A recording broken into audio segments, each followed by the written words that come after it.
말씀 보도록 합니다. 누가복음 14장입니다.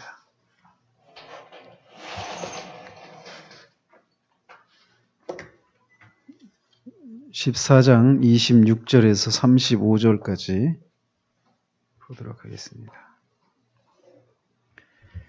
누가복음 14장 26절에서 35절까지 한 절씩 교독합니다. 무릇 내게 오는 자가 자기 부모와 처자와 형제와 자매와 더욱이 자기 목숨까지 미워하지 아니하면 능히 내 제자가 되지 못하고,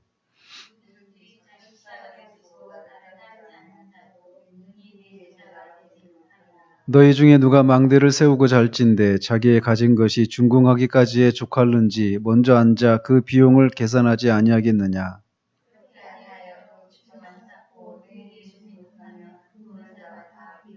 이르되 이 사람이 공사를 시작하고 능히 이루지 못하였다 하리라.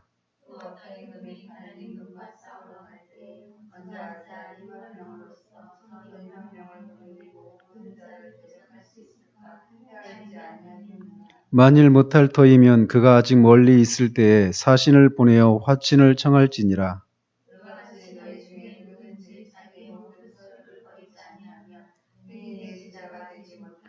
소금이 좋은 것이나 소금도 만일 그 맛을 잃으면 무엇으로 짜게 하리요.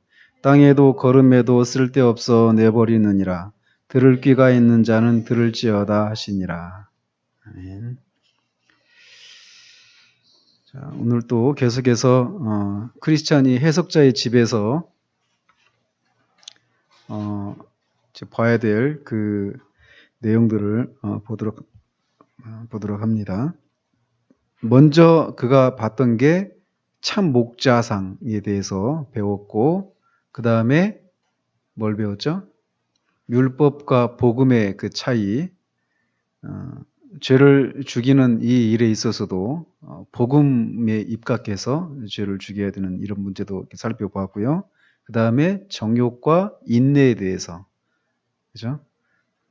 오늘은 이제 그리스도의 보존하신 은혜와 용감한 사나이, 제자도라고도 할 수 있는데 그 내용에 대해서 살펴보도록 합니다. 꿈속에서 보니 해석자는 크리스찬의 손을 잡고 또 다른 방으로 들어가는 것이었다. 그곳의 한쪽 벽난로에는 불이 활활 타오르고 있었다. 한 사람이 벽난로 옆에 서서 그 불길을 끄기 위해 많은 물을 끼얹고 있었으나 불은 꺼지기는커녕 점점 더 높이 그리고 더 뜨겁게 타오르는 것이었다. 그러자 크리스찬이 이것은 무슨 뜻입니까? 물으니까 이 불은 사람의 마음속에 작용하는 은혜를 의미합니다. 불에 물을 끼얹어 꺼버리려고 노력하는 자는 마귀인데 그럼에도 불구하고 불은 점점 더 세차게 타오르고 있었습니다. 이제 그 이유를 보여드리겠습니다. 이렇게 됩니다. 1번에 보면 이 벽난로의 불은 무엇을 의미합니까? 해석자가 이미 해석을 해줬죠. 그죠? 사람의 마음속에 작용하는 은혜, 이것이 거기서 말하고 있는 불이 의미하는 겁니다. 즉 결국은 어떤 사람의 마음속에서 일어나는 불일까요? 구원받은 사람이죠. 그죠? 구원받은 자의 마음 가운데서 역사하는 그 구원의 은혜를 의미합니다. 그래서 근데 이 구원의 은혜를 불로 묘사를 했을까요? 예? 성령의 그런 의미도 있겠죠. 그보다는 그러니까 성령이 꺼집니까? 아니죠. 성령은 꺼지거나 이렇게 할 수도 없죠. 그러니까 이 마귀가 그 불을 끌려고 한다고 했는데 그 불이 성령을 가리킨다라면 시도조차도 하지 않겠죠. 그죠? 성령을 향해서 마귀가 어떻게 그 성령의 불을 끌려고 하겠습니까? 그러니까 결국은 여기서는 어떤 구원의 은혜를 이렇게 불로 묘사한 거는 신자들 안에서 나타나야 될 어떤 열심, 이런 것들을 묘사하기 위해서 불로 묘사를 했다라고 생각할 수 있습니다. 그래서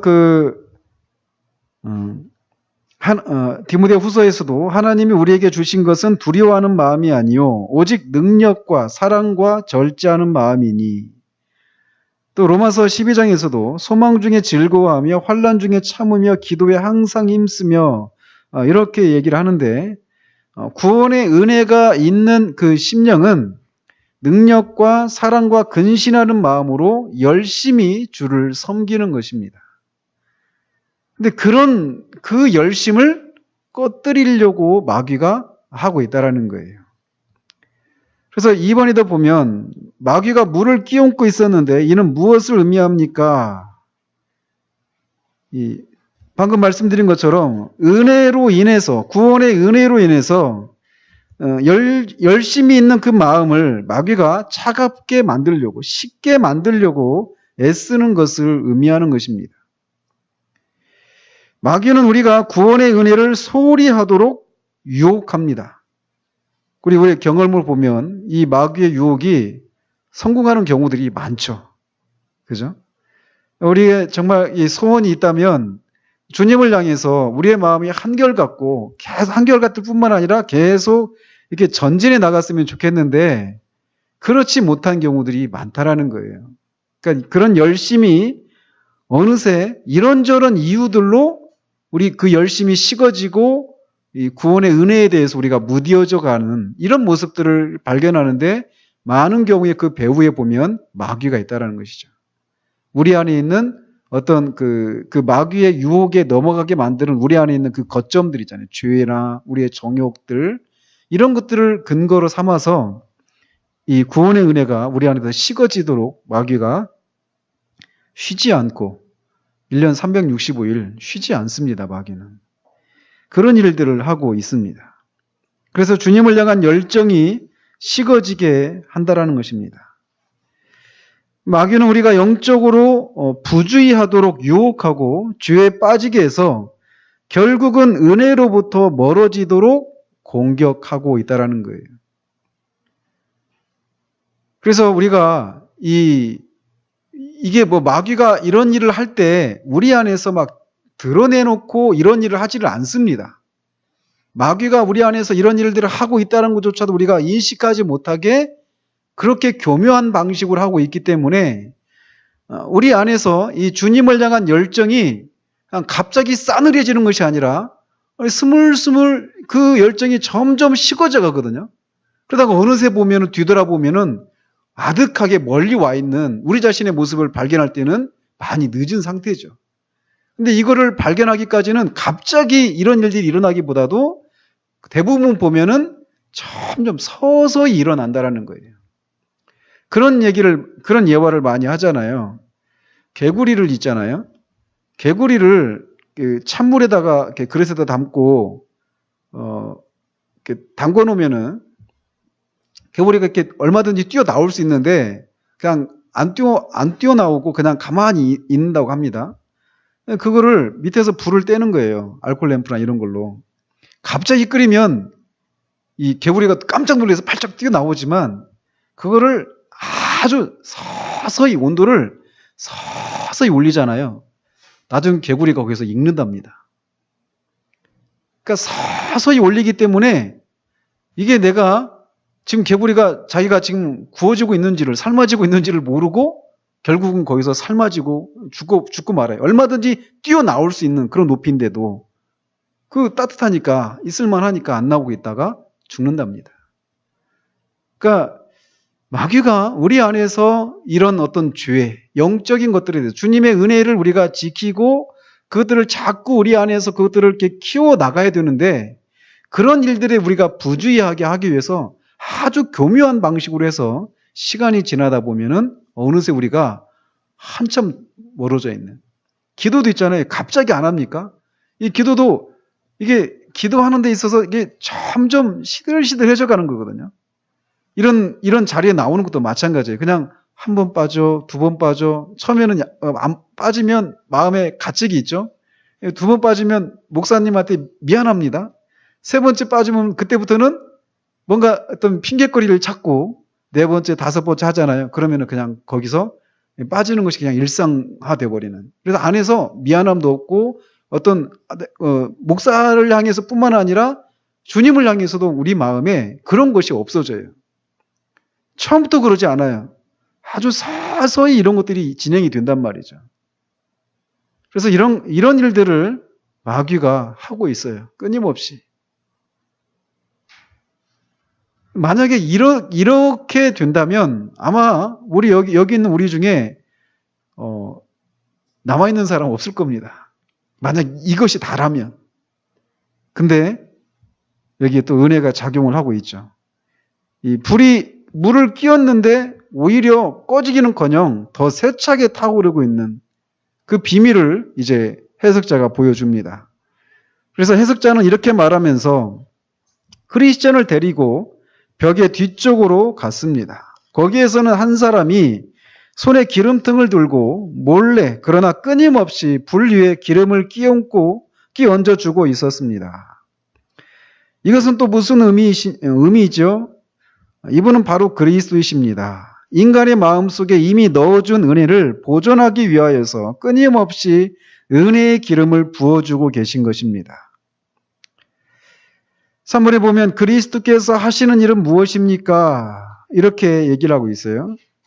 그리스도께서 하시는 일은 지금 여기서 이 그림으로 묘사하고 있는 것처럼 성도에게 이미 주어주신 그 은혜의 불을 유지하도록 하시는 일들을 하신다라는 것입니다.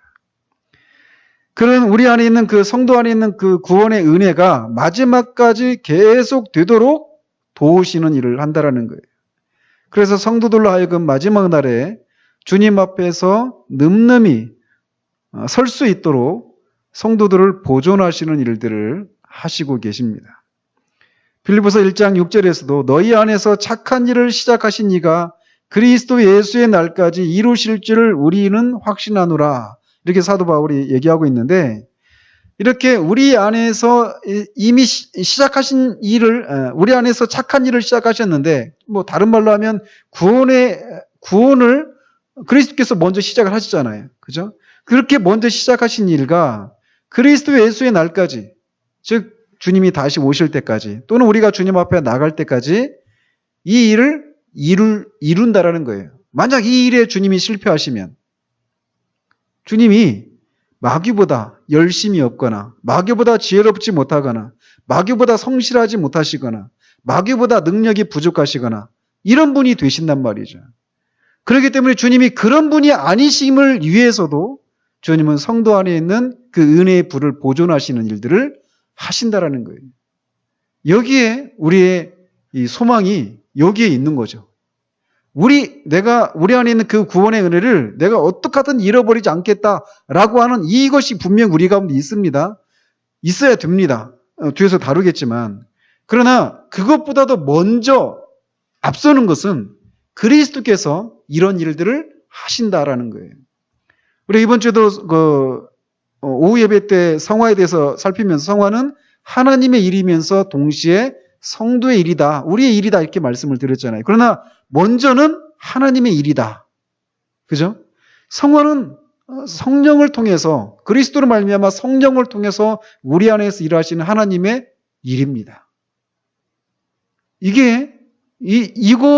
그렇기 때문에 우리가 무엇인가 할 수 있는 그런 어떤 능력이 우리가 그런 기회가 우리에게 주어질 수 있는 것이죠. 성화가 그런 것처럼 마찬가지입니다. 구원의 은혜를 우리 안에서 보존하시는 이 일에 있어서도 그리스도가 그렇게 하신다라는 거예요.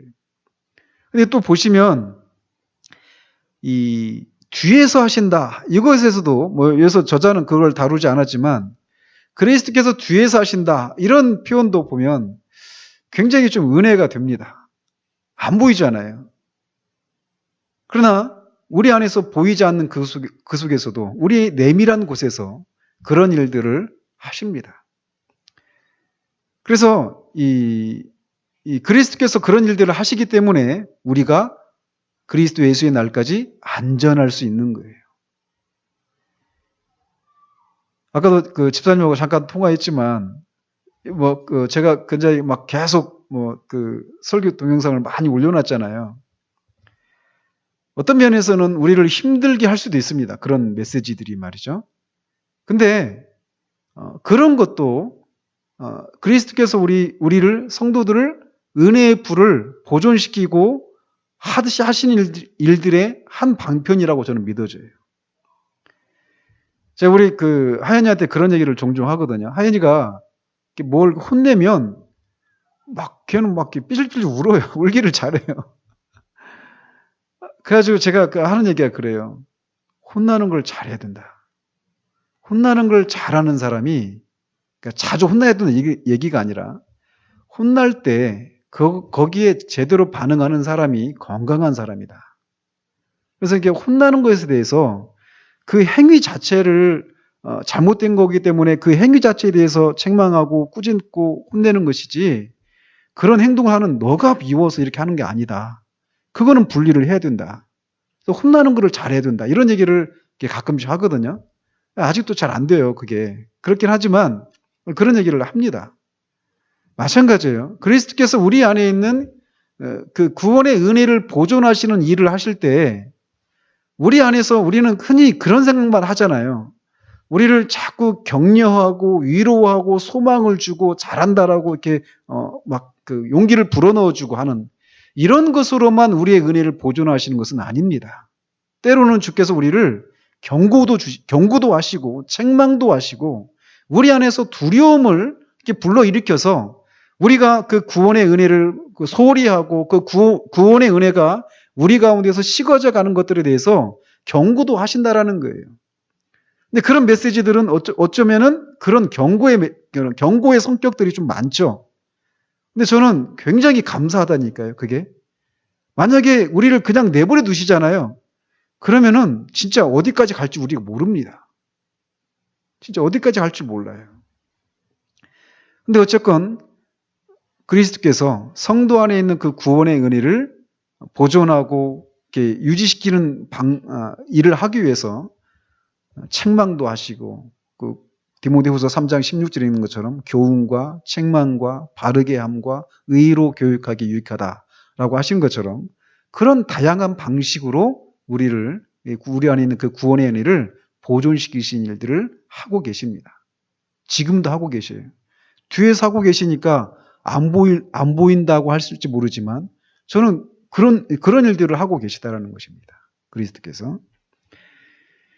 자, 그러면서 계속해서 보면 이렇게 하심으로써 마귀가 아무리 은혜를 없애려고 수단 방법을 가리지 않고 날뛰어도 그분의 백성의 영혼은 변함없이 자비로우신 은혜를 누리게 되는 것입니다. 또한 당신께서 보시는 바와 같이 이분이 불을 보존하기 위하여 남몰래 벽 뒤에 서서 끊임없이 기름을 부어주시고 계신 것으로 보아 한번 악마의 속임수에 빠진 영혼에게 그 은혜를 유지시키는 일이 얼마나 어려운 일인가를 당신에게 가르쳐주고 있는 것입니다. 이렇게 설명을 합니다. 4번에 보면 그리스도께서 우리를 보존하신다고 해서 우리가 아무것도 하지 않아도 됩니까? 그건 아니죠. 성화에서 배운 것처럼 하나님의 일이시면서 동시에 우리의 일입니다. 그리스도께서 우리를 보존하신다고 해서 우리가 영적인 의무를 이행하지 않고 게을러도 된다라고 하는 것은 결코 아닙니다. 그래서 분명히 그리스도께서 우리를 보존하십니다. 성도들을 보존하셔요. 이제 그게 뭐죠? 그게 어떤 교리죠? 성도의 견인. 성도를 끌어가시는 거예요, 그리스도께서. 그래서 이 보존의 교리를 우리가 남용해서 영적인 의무를 우리가 게을리하려고 하는 이런 게 우리 안에 있습니다. 진짜 그리스도께서 하나님께서 우리를 우리 안에서 시작하신 그 구원을 하나님의 하나님이심을 위해서도 반드시 이루십니다. 이건 불변의 사실입니다. 그러나 우리 편에서 또 하나님의 그 계명에 순종하며 성령의 그런 그 인도하심에 성령의 그 소욕에 우리가 순종하면서 나가야 되거든요. 근데 그 일들을 게을리하면 그때도 말씀드린 것처럼 때로는 우리를 징계하셔서라도 우리를 구원의 은혜에 머무르도록 그런 조치를 취하시는 거예요. 그런 방식을 통해서라도 우리 안에 있는 그 구원을 보존하신다는 말이죠. 그래서 때로는 있잖아요. 그런 실패를 하나님의 지혜 가운데 그 실패를 용인을 하십니다. 하나님께서. 그 폴 오셔가 그런 얘기를 이게 자기 개인 간증을 하는 중에 그런 얘기를 하더라고요. 우리가 그런 경우들 있잖아요. 아이들이 그 부모랑 밖에 이렇게 놀러 갔다가 뭐 어린이날이나 이렇게 막 애들 사람 많을 때 그런데 이렇게 갔다가 그 애가 이제 엄마랑 아빠든지 앞도 손을 잡고 막 아이들 뛰는 걸음 있잖아요. 막 그렇게 가다가 어느새 이제 손이 딱 끊어졌어요. 손을 딱 놓고 애가 이제 막 갑니다.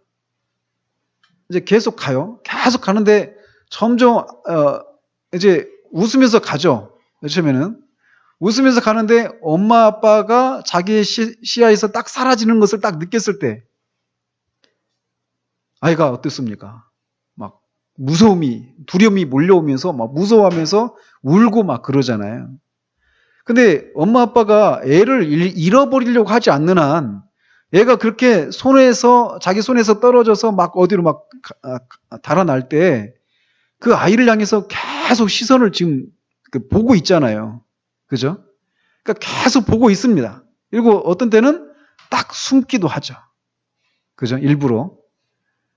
맨 처음에는 아이들이 그거를 인식을 못 해요. 그러다가 순간 그렇게 자기가 엄마 아빠가 자기 시야에서 딱 사라진 것을 딱 알게 됐을 때 두려움이 몰려온단 말이죠. 그럴 때 짠 하고 이렇게 나타나죠. 그러면 막 아이가 얼마나 막 반갑습니까?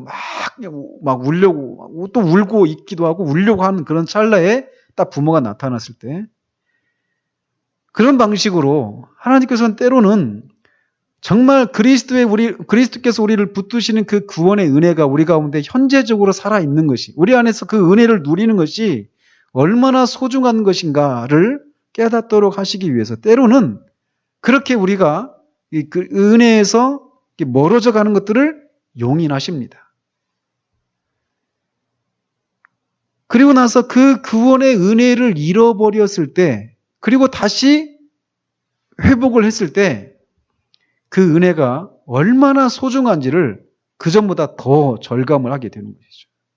그래서 그것을 잃어버리지 않기 위해서 우리 안에서 이제 그 구원의 은혜를 잃어버리지 않기 위해서 애를 쓰는 열심을 내는 어떤 대가를 치르더라도 내가 이 은혜를 잃어버리지 않기 위해서 내가 어떤 희생이라도 감수하겠다라고 하는 그런 태도들이 이렇게 나오게 되면서 우리가 이렇게 끊어버리지 못했던, 놓지 못했던 그런 죄악들, 이런 세상적인 그런 육신적인 그런 즐거움들, 이런 것들을 놓을 수 있도록 하시죠.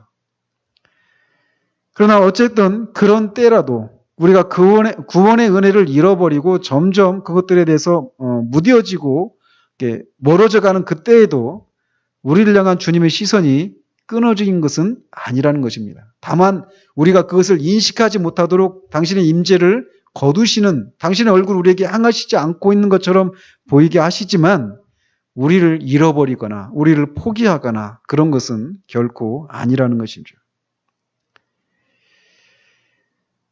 그래서 우리가 그리스도께서 이렇게 우리를 보존하시는데 그렇다고 해서 우리가 우리 쪽에서 해야 될 그런 순종, 그리스도 안에 이렇게 머물러야 될 이런 일들을 하지 않아도 되는 것은 결코 아니다라는 것입니다. 자, 이렇게 이제 순례길을 가는 이 크리스천에게 이 그리스도의 보존하신 은혜를 미리 보여준 거예요. 그러니까 어떻다는 겁니까? 나중에 크리스천이 이것을 잃어버릴 때가 온다는 거예요. 그때 기억하라는 거예요. 끝난 게 아니다. 벽난로 뒤에서 그 은혜의 불이 꺼지지 않도록 계속해서 기름을 부어놓고 계시는 그리스도가 계시다. 라고 하는 것을 붙들라고 미리 보여주는 것이죠.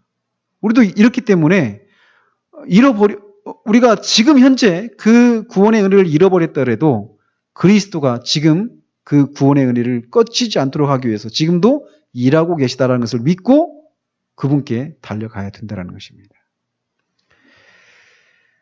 자, 또 이제 용감한 사나이에 대해서 계속해서 살펴보도록 합니다. 해석자가 또다시 크리스천의 손을 잡고 아주 웅장한 궁전이 서 있는 보기에도 아름답고 즐거운 장소로 그를 안내하는 것을 나는 보았습니다. 이것을 본 크리스천은 매우 기뻐하였고 그는 또한 멋진 궁전 위에서 금빛 옷을 걸친 사람들이 거닐고 있는 것을 보았습니다.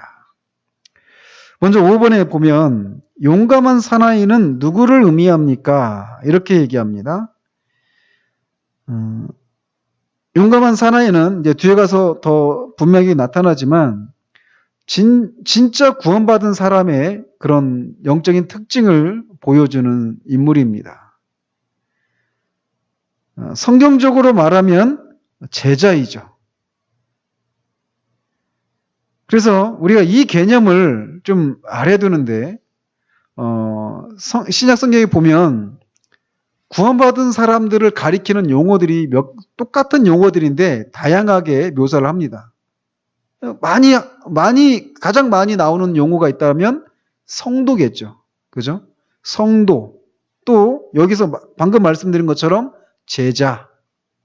그것도 같은 개념이죠. 또 다른 표현을 한다면 그리스도인. 그죠? 그래서 그리스도인이나 제자나 또 성도가 다 같은 의미입니다.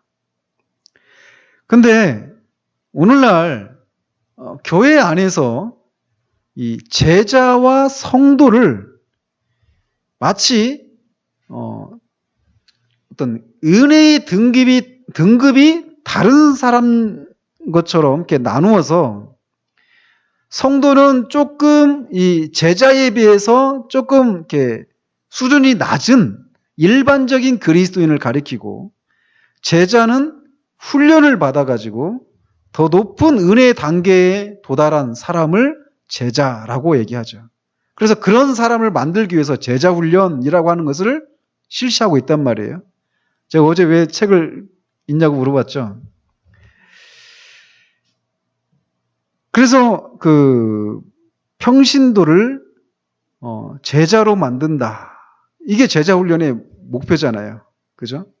근데 그 말 속에 평신도는, 그러니까 일반 성도는 제자보다 낮은 그런 은혜 상태에 있는 사람을 가리키는 것처럼 연상하기 쉽다라는 것이죠.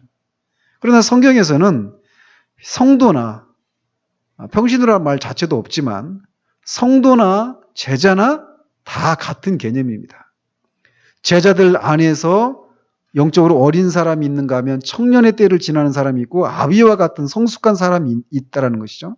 성도들 안에서 그렇게 자녀와 청년과 아비, 그리스도인 안에서 자녀와 청년과 아비, 이런 상태가 있는 것이지 제자와 성도가 다른, 등급이 다른 이것을 말하는 것은 아니라는 거예요. 그래서 오늘 지금 그 교회가 굉장히 지금 어려움을 겪고 있거든요, 지금. 근데 그런 어려움을 겪는 것 중에 하나가 제자 훈련이 실패했다, 성공했다, 뭐 이런 막 많은 논란이 있어요. 그런데 이 제자 훈련을 한다라고 할 때 그 제자를 만드는 것이 출발이 저는 제가 개인적으로 볼 때 출발 자체가 저는 동의가 잘 안 되는 부분이 있어요. 우리가 훈련을 받아야 될 필요가 있잖아요. 영적인 훈련, 경건의 연습, 경건의 훈련, 이것을 분명히 우리는 해야 됩니다. 그것에 대해서 우리가 열심을 내야 되고 체계적인 그런 훈련을 받는 것이 필요해요. 그래서 그것이 우리에게 어떤 인격화가 되도록 그런 훈련이 우리 가운데 필요합니다.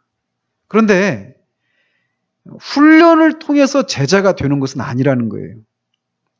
그죠? 그러니까 그 출발이 저는 동의가 안 되는 거예요. 훈련을 통해서 제자를 만드는, 그게 제자 훈련이잖아요. 근데 훈련을 통해서 제자가 됩니까? 이미 제자가 된 사람을 훈련을 통해서 성숙한 그리스도인으로 자라가도록 하는 것이죠. 어떻게 제자가 됩니까?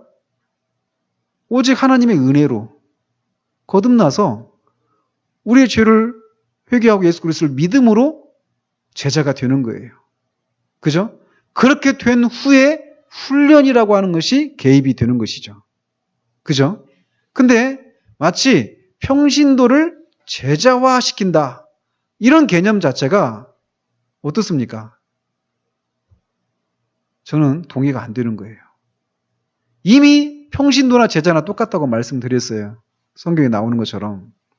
그런데 마치 제자는 훈련을 통해서 되어지고 평신도, 성도는 이 어떤 거듭남과 이런 것을 통해서 된다라고. 근데 저는 그 책에서도 보면 이 성도가 되는 것마저도, 그리스도인이 되는 것마저도 우리가 지향하는 그런 신학과 전혀 저는 맞지 않는다고 생각되어지는데, 거기서도 영접 기도를 이렇게 시키고 그 영접 기도를 따라서 이제 하고 자신 영접 기도를 따라하면 성도가 되는 것으로 하면서 그 제자 훈련 책자 보면 뒤에 보면 영접 기도가 있어요. 기억나십니까? 기억 안 나세요? 그 책에 그걸 제가 확인하려고 좀 책이 있으시면 좀 빌려달라고 했는데, 제가 본 바로는 그렇습니다. 있죠? 그 제자 훈련 책에 그 영접 기도가 있어요. 제가 본 기억이 있어요. 이 영접 기도는 정말 저는 정말 그거는 성경적인 그런 개념이 아니라고 저는 보여집니다. 폴 오셔도 그 현대교회를 향한 10가지 기소장에서 얘기를 하죠. 예수 그리스도를 내가 막 따라하고 영접 기도를 따라해서 영접했다고 하면 당신은 이제 구원받았다라고 선포해버리고 그리스도인이 된 것처럼 생각하는 출발 자체가 잘못되어 있는 거예요. 그러니까. 그래서 근데 그것이 지금 모범적인 그런 한국교회의 모습이라고 생각하는데, 그래서 그 교회 안에서 많은 문제들이 막 지금 일어나고 있는데, 사실은 제자 훈련을 받은 사람들 중에 많은 사람들이 사실은 구원받지 못한 사람이었어요. 그냥 기독교인의 그런 경건의 모양만, 그 훈련을 통해 가지고 자기 몸에 배 있는 사람에 불과한 사람들일 수 있다는 것입니다. 그렇기 때문에 교회 안에 문제들이 생기는 거예요. 그렇다면 구원받은 사람들은 문제를 안 일으키느냐, 이걸 말하는 건 아닙니다. 진단하는 일어나고 있는 그 문제를 진단하는데, 이렇게 그 제자 훈련의 그 뿌리로 가지 않고 정말 제자라고 하는 것이 그들이 말하는 것처럼 일반 성도가 훈련을 통해서 그 훈련된 그런 제자들을 가리키는 것인가? 이게 과연 성경적인가 아닌가? 이것에 대해서는 추후의 의심도 없다라는 거예요. 그러나 저는 거기가 잘못되었다라고 진단을 한다는 것이죠. 어쨌든 이 용감한 사나이, 이 사나이는 이런 진짜 구원받은 사람을 가리키는 인물입니다. 자, 6번에 이제 보면 그 크리스천이 그 궁에서 멋진 궁전에서 금빛 옷을 걸친 사람들이 거닐고 있는 것을 보았는데, 이들은 어떤 상태에 있는 것을 의미합니까? 라고 질문을 합니다. 이것도 역시 구원받은 자의 상태를 가리키죠. 그래서 결국은 이제 이 상태로 가게 될 거예요. 최종적으로. 그리스도의 의의 옷을 입고 있는 것을 나타내고 있는 것입니다. 금빛 옷을 입었다. 이 얘기는 그리스도의 그 의의 옷을 입고 있는 것을 가리킵니다. 그렇기 때문에 그들은 의로운 자들이다라고 불리고 있는 사람들이죠. 근데 그들이 어떻게 의로워졌습니까? 그들의 행위로? 아니죠. 오직 그리스도를 믿음으로 의롭게 되어진 사람들이죠. 그래서 그리스도께서 얻으신 그 의를, 그 의의 옷을 그들에게 입혀준 그런 사람들인 것이죠. 자, 크리스천이 우리도 저 궁 안으로 들어갈 수 있습니까? 하고 물었을 때 해석자는 크리스천을 데리고 그 궁전의 문간까지 갔습니다. 그런데 어찌 된 일입니까? 그 문간에는 안으로 들어가고 싶어하는 사람들이 많이 몰려서서 서성거리고 있었으나 아무도 감히 들어가지 못하고 있었습니다. 7번에 보면 문 앞에서 서성대는 사람들은 어떤 사람들입니까? 이렇게 물어요. 이 사람들도 궁전 앞에 서성거리고 있다라는 거예요. 왜 서성거리고 있겠습니까? 그 궁전에 들어가고 싶어서 서성거리고 있는 것이죠. 그죠? 아예 그 궁전에 들어갈 그런 마음조차가, 관심조차가 없다라면 그 자리에 있을 필요도 없었겠죠. 근데 그들도 궁전에 들어가고 싶어 하는 그런 마음을 가진 사람들이었어요. 그런데도 그 거기에 들어가려고 하지 않고 서성대고 있는, 왜 그런가? 뒤에서 설명하고 있지만 그 궁전에 들어가려면 치러야 될 대가들이 있다는 것을 그들이 알기 때문에 그래요. 그러니까 거기에 들어가고 싶은데 들어가기 위해서 치러야 될 그 대가들 때문에 머뭇거리고 서성거리고 있는 것이죠. 이런 사람들을 성경에서는 무리라고 표현을 합니다. 제자와 비교해서 무리라고 그렇게 부르죠. 그래서 그 사람들도, 이 무리에 해당되는 이 사람들도 그리스도를 따르고는 있어요.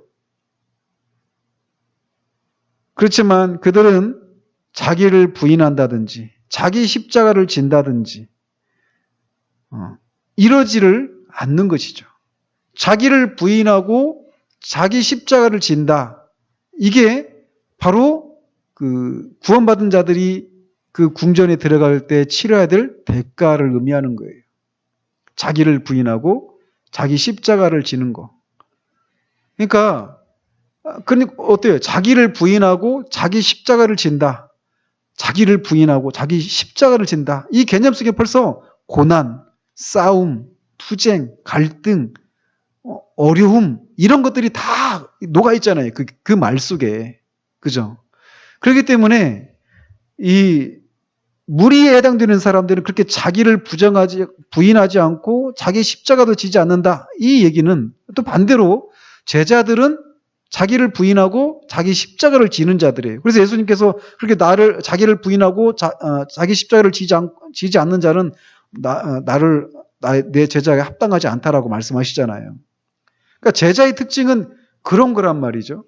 그렇기 때문에 우리가 그리스도인이 난 정말 예수님 믿고 구원받은 사람이다라고 말하면서 하나님, 내가 예수님 믿고 구원받았더니 하나님이 얼마나 많은 복을 내려주셨는가. 정말 사업이 잘 되고 병이 낫고 자녀들이 잘 되고 뭐 이렇게 이 세상에서 현세적인 그런 복을 누리는 것들을 많이 누리는 것들이 그 사람이 믿음이 좋은 사람인 것처럼 생각하면서 그것들을 많이 자랑한단 말이죠. 좋습니다. 하나님께서 얼마든지 그런 복을 주실 수 있습니다. 우리 교인들한테도 그런 복이 있기를 바라요. 근데 진짜예요. 하나님이 좋은 것 주시기를 원하시는 분이시거든요. 얼마든지 그렇게 주실 수 있습니다. 다만 그걸 왜 주십니까? 다 그게 뭐냐면 청지기예요. 맡겨주시는 겁니다. 그걸 가지고 지난번에도 봤잖아요. 정욕과 인내 살피면서도 청지기로서 그것을 하나님을 섬기는데 하나님 나라를 위해서 사용할 수 있도록 그렇게 그것들을 맡겨주시는 거예요. 그런 현세적인 복들을. 근데 그것이 내가 하나님 앞에 정말 어떤 그 보상을 받은 것, 순종한 어떤 보상, 대가를 받은 것처럼 생각하면서 그것을 그냥 자신의 그런 안락함을 위해서 이렇게 써버리는 것이 잘못된 것이지 하나님께서 이렇게 현세의 복을 주실 수 있습니다. 그러나 현세의 복을 주신다 하더라도 자기를 부인하고 십자가를 지는 것에서 예외는 없어요. 그렇기 때문에 제자들의 특징은 이렇게 뭔가 좁은 길을 걸어가면서 어떤 갈등하고 싸우고 투쟁하는 이런 모습들이 있단 말이에요. 그런데 하나님이 자신한테 그런 현세적인 복을 많이 주셨다라고 말하면서 그 복을 인해서 감사하고는 있지만 이렇게 자기를 부인하고 십자가를 지는 데서 오는 좁은 길을 걸어가는 사람들에게서 풍겨지는 어떤 그런 모습들은 없는 자칭 그리스도인들이 오늘날 교회 안에 가득하다라는 거예요. 근데 저는 그리스도는 절대로 마냥 행복한, 마냥 감사한 이런 삶을 살아가는 사람들이 아닙니다. 그래서 감사가 항상 감사할 수 있어요. 고난 가운데서도. 그러나 그게 감사가 이것도 해주시고 저것도 해주시고 한 이런 데에서만 오는 감사. 이 사람들은 거의 대부분 생명이 없거나 생명이 있다 하더라도 아주 어린 그런 상태에 머물러 있는 것이죠. 그래서 이 문 앞에 서성대는 사람들, 천국에서 주님과 누리는 그 복을 누리고 싶어 하죠. 그런데 거기를 가기 위해서 치러야 될 그런 대가들을 치르기를 꺼리는 사람들, 이런 무리들, 이런 사람들이 교회 안에 가득합니다. 그들은 사실 교회 안에 있지만 구원받은 상태는 아니에요. 무리들일 뿐입니다. 자, 그래서 왜 들어가지 못하는가 보니까 그 문에서 과히 멀지 않은 곳에 책상 하나가 놓여 있고 그 앞에는 한 남자가 앉아 있었는데 책 한 권과 잉크병을 놓고 문 안으로 들어가려는 사람들의 이름을 적으려 하고 있었습니다. 그런데 입구에는 또한 갑옷을 입은 병정들이 지켜서서 안으로 들어가려는 사람들을 될 수 있는 대로 해치고 방해하려고 단단히 결심하고 있는 것 같았습니다. 크리스천은 뜻밖의 광경에 매우 놀랐으나 말없이 유심히 바라보고 있었습니다.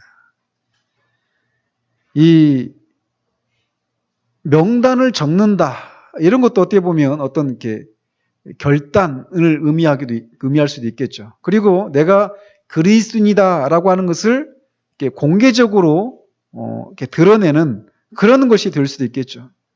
그러니까 내가 세상 속에서 그리스도인지 아닌지 분명한 정체를 드러내지 않고 그냥 이렇게 세상 속에서 이렇게 묻어가려고 하는 이런 식의 그런 신앙은 없다라는 거예요.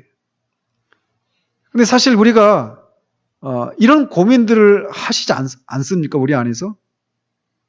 저기 직장에 다니면서 초기에 너무 어려운 거예요. 하나님의 그 뜻대로 살아간다. 세상 속에서.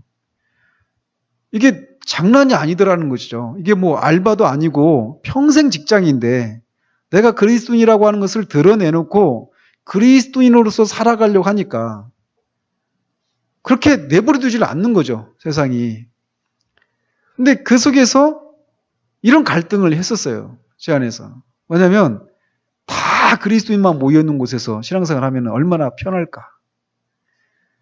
그래서 뭐 기독교 회사에 가서 신앙생활 하면 참 편하겠다. 또는 교회에서 그렇게 하면 정말 편하겠다. 그런 생각을 하면서 그렇게 교회에서 신앙생활하고 있는 사람들, 또 기독교 회사를 다니고 있는 사람들을 보면서 내가 그런 회사에 다니면, 내가 그렇게 교회에서 일한다면 나는 진짜 당신들보다 더 신앙생활 잘할 것 같아.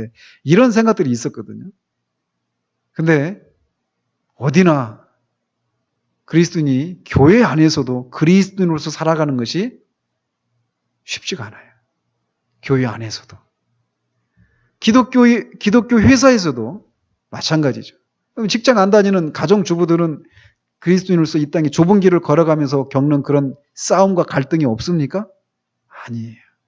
우리가 그리스도인인 한 우리가 어디에 있든지 이 싸움이라고 하는 것이 있다라는 거예요. 그래서 내가 그리스도인이라고 하는 것을 분명하게 드러내지 않고 살아가면 싸움이 없을 것 같지만 그렇지 않아요.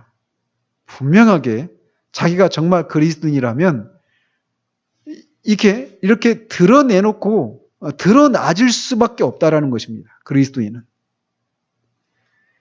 자, 그러면서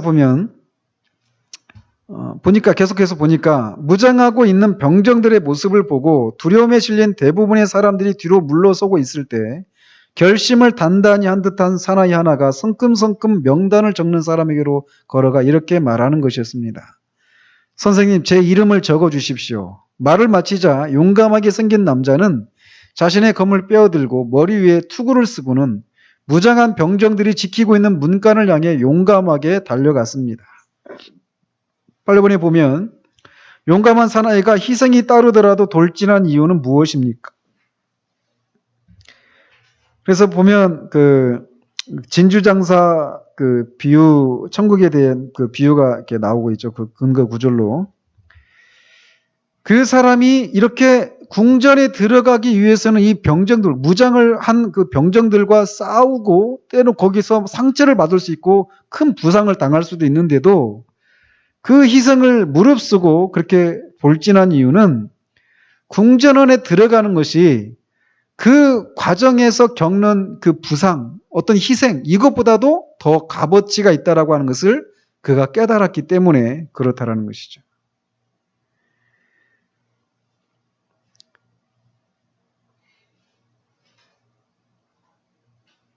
그래서 그가 문을 통과할 때 어려움이 있다고 할지라도 그것에 개의치 않고 성 안으로 돌진해서 갈 수 있었던 것입니다.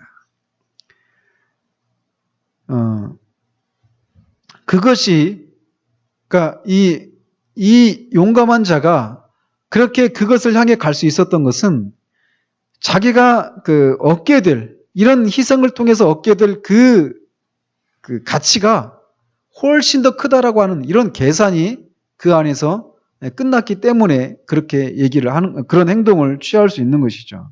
그래서 9번까지 같이 연결해서 한번 보면, 문가에 서 있던 병정들은 맹렬한 힘으로 그를 밀쳐냈으나 그 사나이는 조금도 굴하지 아니하고 용감하게 달려들어 마구 칼을 휘두르며 치열한 싸움을 벌였습니다.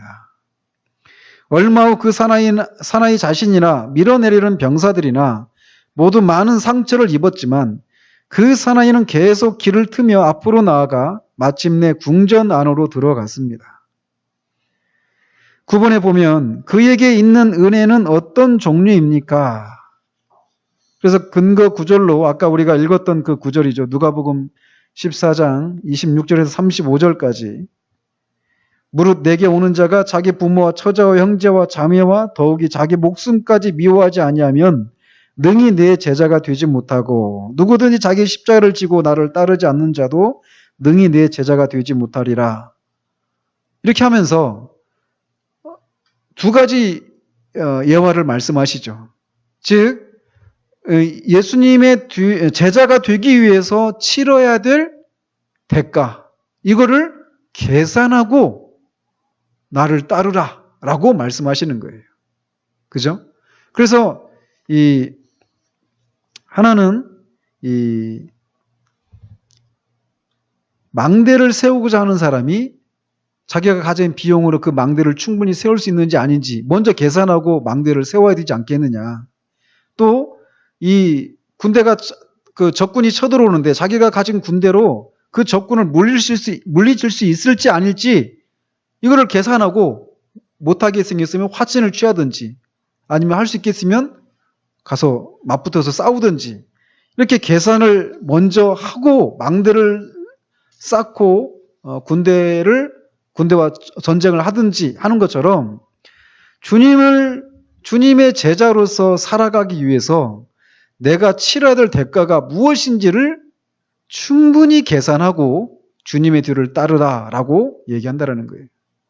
자, 그렇다면 복음 전도에 있어서도 어떻습니까?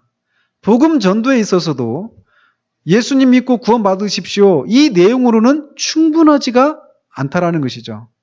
예수님 믿고 구원을 받고 예수님 믿고 구원 받습니다. 그런데 구원받은 자들이 치러야 될 그 대가가 무엇인지를 제시를 해야만 그가 치러야 될 대가가 무엇인지를 알 수 있지 않겠어요? 그죠? 그렇기 때문에 온전한 복음 전도 안에는 이 내용이 우리가 그리스도인으로서 치러야 될 그런 비용이 대가가 무엇인가를 가르쳐주는 그 내용이 반드시 포함되어져 있어야 한다는 것이죠. 오늘날 이런 면에서 성화를 이루어가는 삶에 있어서도 마찬가지예요. 죄와 더불어 싸우고 세상의 육체의 정욕을 이렇게 부인하고 세상의 그런 유혹을 멀리하고 사단과 싸우고 하는 이런 내용들, 이게 신자들이 이 땅에서 치러야 될 그런 대가들이잖아요. 그리고 그런 것을 치르는 동안에 우리가 때로는 가난해질 수도 있고 때로는 우리가 몸에 병이 걸릴 수도 있고 또 사람들로부터 그런 오해를 받을 수 있고 때로는 왕따를 당할 수도 있고 그런 미련한 사람처럼 이상한 사람처럼 여김 받을 수 있단 말이죠. 우리 주님이 그러셨던 것처럼 말이에요. 주님을 닮는다. 성화가 주님을 닮는다. 이렇게 말을 하잖아요. 근데 거기에서 우리는 흔히 주님을 닮는다라고 말할 때 주님의 성품과 관련해서만 주님을 닮는다라고 생각하기 쉽습니다. 주님이 온유하시고 겸손하신 것처럼 우리도 온유하고 겸손하고 사랑이 많으신 것처럼 사랑의 사람들이 되어야 합니다. 주님의 그 성품 우리가 닮아가야 돼요. 그 내용이 분명히 포함되어 있습니다. 그러나 주님을 닮는다라고 할 때는 그런 주님의 성품만 포함되어 있는 것이 아니라 주님이 사셨던 삶의 방식도 포함이 되어 있는 거예요. 주님이 이 땅을 사셨던 삶의 방식이 무엇입니까? 주님을 사랑하는 사람들한테는 정말 그런 존경과 사랑을 받으셨죠. 그러나 많은 사람들로부터 오히려 멸시와 조롱과 천대를 받고 십자가에 달려 죽기까지 하셨다라는 거예요. 주님이 사셨던 삶의 방식이 그래서 그 이사야 선지자가 말한 것처럼 질고의 사람이라고 하잖아요. 고난이 무엇인지를 아시는 삶을 사셨던 삶이 우리 주님이 사셨던 삶이라는 거예요. 십자가를 진 후에 면류관을 취하신 것처럼 주님을 닮는다라고 말할 때도 그런 삶이라는 것입니다. 주님이 사셨던 것처럼 그렇게 사는 거예요. 주님의 성품을 담는 것뿐만 아니라. 그래서 그 찬양 가사 있잖아요. 예수님처럼 바울처럼 그렇게 살 수는 없을까? 그렇죠? 그렇게 남을 위해서 자신을 희생하고 고난을 받으신 것처럼 그렇게 하면서도 고난을 받잖아요. 가장 선한 일을 하셨는데도 불구하고 그게 그리스도인의 모습이라는 것입니다. 근데 왜 그렇게 그런 삶을 살 수 있습니까? 그러니까 이게 정상적인 사고를 가지고 살 수 있는 삶입니까?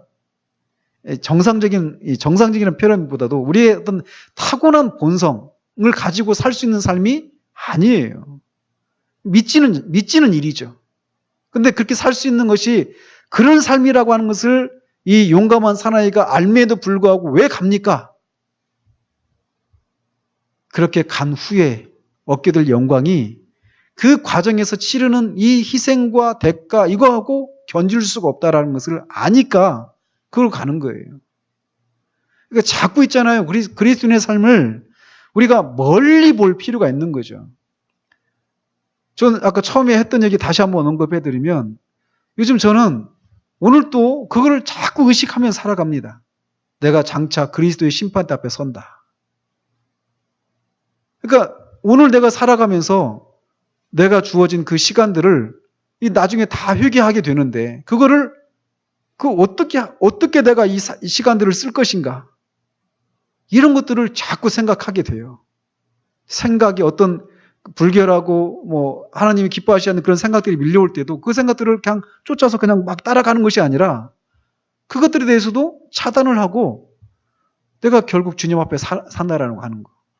어제도 하나 올려놨잖아요. 하나님을 경외함을 떠난 교회. 하나님을 경외하는 거예요. 오늘도 욥기를 읽는데 욥은 정직하고 순전하고 정직하고 하나님을 경외하고 모든 악에서 떠난 사람이다. 이렇게 묘사가 됩니다. 그가 순전하고 또 개혁성경에는 온전하고 개혁 한글에는 개혁 개정판에는 온전하고 이렇게 되어 있는데 그가 순전하든지 온전하든지 또 정직하든지 또 모든 악에서 떠날 수 있었던 근본적인 그 중심적인 그 상태가 뭐냐면 하나님을 경외하는 데에서 그런 삶을 살 수 있는 거예요.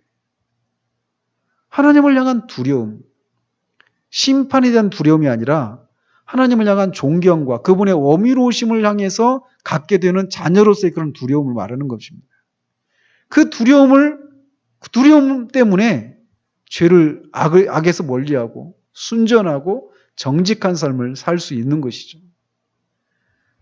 그러니까 이 얘기가 여기까지 왔는지 다시 저도 테이블 듣고 다시 들어봐야 되겠다. 이 용감한 사나이가 이렇게 우리가 이 땅에서 주님 앞에서 사는 삶에 대해서 죄를 짓지 않고 경건하고 거룩한 삶을 살아가려고 하는 이것도 하나님 앞에 우리가 결국은 선다. 그 예수 그리스도의 심판 앞에 선다라고 하는 이 생각을 가지고도 살아가지만 더 적극적으로는 그리스도인으로서 이 땅을 살아가면서 그 대가를 치르는 삶을 살아가는데 고달퍼요. 고단해요. 그런데도 그것을 질 수 있는 것은 뭐냐? 이 용감한 사나이가 궁전에서 누리게 될 그 영광스러움들, 그것들을 생각하면서 그 대가들이 가볍게 생각되어져서 그것들을 치르고 천국을 향해서 침노하는 것처럼 뛰어 들어갔던 것처럼 우리가 장차 누리게 될 그 영광을 자꾸 묵상을 해야 되는 거예요. 하나님께서 반드시 그렇게 보상을 하십니다. 하나님께서 하나님의 뜻대로 순종하기 위해서 이 땅에서 주님의 뜻에 순종하기 위해서 가난한 삶을 살았던 사람들을 천국에서는 부하게 하실 거예요. 물론 천국에서 부자가 된다. 이게 이 세상에서 누리게 되는 그런 부의 개념은 아니겠죠. 분명히 하나님께서 갚으십니다. 그렇기 때문에 우리가 자꾸 앞에 있는 것들을 묵상하는 거 있잖아요. 자꾸. 이게 우리 가운데 필요해요. 지금은 비록 이렇게 우리가 초라하고 어떤 연약함 가운데 둘러싸여 있지만 정말 주님께서 우리를 주님을 닮은 사람으로 영광스러운 존재로 변화시킬 것이다. 심지어는 정말 불에 타다 만 것 같이 그렇게 부끄러운 구원을 받은 사람도 지옥에 있는 사람이 생각할 수 없는, 아니 이 땅에 있는 성도들이 생각할 수 없는 그런 영광스러운 모습으로 우리를 변화시키신다라고 하는 것, 이런 것들을 자꾸 묵상할 필요가 있는 것이에요. 자, 그렇게 궁전하러 들어가자 궁전 안에서 혹은 궁전 위에서 거닐고 있는 사람들로부터 즐거운 음성이 흘러나왔다. 들어오라, 들어오라. 영원한 영광을 그대에게 주리라. 그리하여 그 사나이가 궁전 안으로 들어서자 그에게도 역시 금빛 옷을 입혀주는 것이었습니다. 이 광경을 지켜보고 있던 그리스도는 미소를 지으며 이것이 무엇을 의미하는지 저도 알 수 있을 것 같습니다. 자, 이제 다시 길을 떠났으면 합니다. 라고 말하였습니다. 그러자 해석자는 아닙니다. 내가 좀 더 보여드릴 것이 있으니 마저 보시고 길을 떠나십시오. 라고 대답하는 것이었습니다. 10번에 보면 그렇다면 용감한 사나이는 자신의 행위로 구원받은 것입니까? 그건 아니죠. 용감한 사나이가 자신의 행위로 구원받은 것이 아니죠. 그럼에도 불구하고 용감한 이 사나이가 그런 그 대가를 치르는 행위를 했잖아요. 행위를 보였잖아요. 이거는 뭐냐? 그 사람 안에 있는 은혜가 진짜다라고 하는 것을 그런 모습을 통해서 드러내는 것이죠. 진짜 구원을 받은 사람은 이렇게 대가를 치르는 삶을 살게 되어 있다라고 하는 것을 말해주는 거라는 거죠.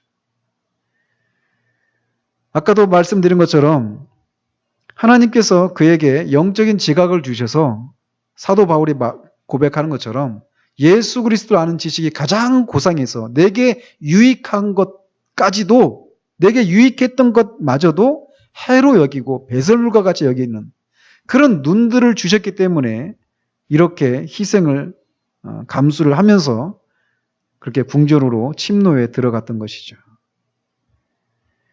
그래서 그런 은혜, 그리스도의 그런 소중함을 그것이 바로 은혜인데 그 은혜를 받은 사람은 마땅히 자신이 가지고 있는 것들을 희생하더라도 그리스도를 취하기 위해서 수고하고 애쓰게 되어 있다는 것입니다. 이것은 행위가 아니라 그 은혜를 주신 것에 대한 정당한 반응이다라고 할 수가 있습니다.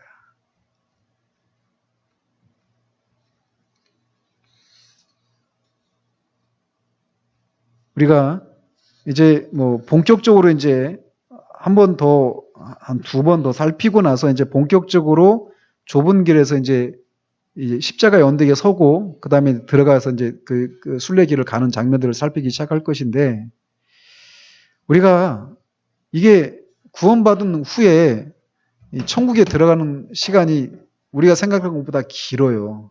그죠? 그래서 때로는 정말 그리스도인으로 사는 것이 참 힘들다. 이 생각들이 참 많이 우리 가운데 이렇게 밀려옵니다. 그리고 빨리 이 고난의 길을 좀 압축적으로 빨리 치르고 곧장게 갔으면 싶은 이런 마음도 우리 가운데 들 수가 있어요. 근데 한편에 또 이런 생각도 있잖아요. 그 길이 이렇게 긴 것이, 제가 이번 주도 이렇게 말씀드렸잖아요. 아침에 요즘 같은 경우에 아침에 일어나면 하루를 허락해 주신 게 참 감사하다고. 주님을 위해서 살 수 있는 그런 기회를 주신 것에 대해서 참 감사해요. 이런 날들이 나중에 우리가 천국에서 누리게 될 그 영광스러움들의 그 어떤 보상을 우리가 받는데 이런 삶이 그런 근거가 된다라는 것입니다. 그런 면에서 어제 그 국민연금에서 이렇게 왔던데, 국민연금 많이, 연금을 많이 불어넣고 오랫동안 넣으면 나중에 많이 탄다고 그러더라고요. 천국의 삶도 그렇다는 거죠. 그러니까 똑같이, 이렇게 물리적으로 다 똑같이 대비할 수는 없지만. 그래서 오늘 우리에게 주어진 날들이 하루라도 더 우리에게 주어졌다라고 하는 것은 주님을 위해서 살 수 있는 그런 날들이 우리 가운데 더 주어진 것이고, 또 그런 삶을 사는 자들에게 주님께서 우리의 생각 밖에 그런 보상으로 우리에게 갚아주시는 그런 것을 생각하면서 하루를 살아가는 때 그 주님이 기뻐하시는 그런 삶을 살 수 있는 그런 힘을 주시기를 이렇게 구하면서, 길어 보이지만 길면 길수록 우리가 더 주님 앞에서 누리게 될 그 영광이 더 커져간다라고 하는 것을 생각하면서 그렇게 또 용기를 내서 가는 우리가 되기를 바랍니다. 기도하겠습니다. 하나님 아버지, 그리스도인이 해석자의 집에서 그리스도인의 은혜를 보존하시는 그리스도에 대해서, 또 제자도에 대해서 해석자로부터 배우는 장면을 우리가 살펴보았습니다. 주님의 계신 곳을 향해서 갈 때 우리는 우리 안에 있는 그 구원의 은혜를 꺼뜨리기 위해서 사탄이 끊임없이 우리를 그렇게 그 불을 꺼뜨리기 위해서 애를 쓰지만, 우리 안에서 그 일을 시작하신 그리스도께서 반드시 그 은혜를 보존하시는 일들을 하고 계시다라는 것을 우리가 기억하면서 그 은혜에 우리도 합당하게 반응하여 그 은혜의 불이 점점 우리 가운데서 커져가기를 위해서 늘 그리스도 안에 거하는 우리가 되어지기를 소원합니다. 그러나 우리의 그런 부주의함과 죄와 연약함으로 그 은혜의 불이 사그라진 것 같은 그런 넘어지는 때에도 그리스도가 여전히 그 은혜의 불을 살리시기 위해서 애를 쓰고 계심을 기억할 수 있도록 주님 도우셔서, 그렇게 넘어졌을 때 사탄이 또 양심이 우리를 송사하고 참소하여서 이제 더 이상 주님 앞에 나아갈 근거가 사라졌노라고 할 때마다 그렇지 아니하다라고 우리가 믿음으로 외치며 그렇게 다시금 나아가서 그것을 잃어버리지 않기 위해서 더욱더 애를 쓰는 그런 삶의 모습으로 살아가는 우리가 될 수 있도록 주님 도우시기를 원합니다. 천성을 향해서 가는 그 길은 용감한 사나이가 보여줬던 것처럼 많은 대가를 치러야 되는 삶이라고 하는 것을 우리가 기억할 수 있도록 주님 도와주시옵소서. 우리에게 그런 자기를 부인하고 자기 십자가를 져야 되는 그런 상황들 앞에 우리가 놓였을 때 그것들이 속히 지나가기만을 구하는 것이 아니라 그것을 질 수 있는 힘을 하나님 앞에 구하는 우리가 될 수 있도록 주님 도우시고, 정말 그런 십자가를 지고 그렇게 천성에 다다라갔을 때 그런 순종의 삶을 살았던 자들에게 주시는 그 영광스러움들을 우리가 생각하며 이 땅에서 대가를 치르는 삶을 기쁨으로 감당하며 나아가는 우리 모두 될 수 있도록 주님 도와주시기 원합니다. 예수 그리스도 이름으로 기도합니다. 아멘.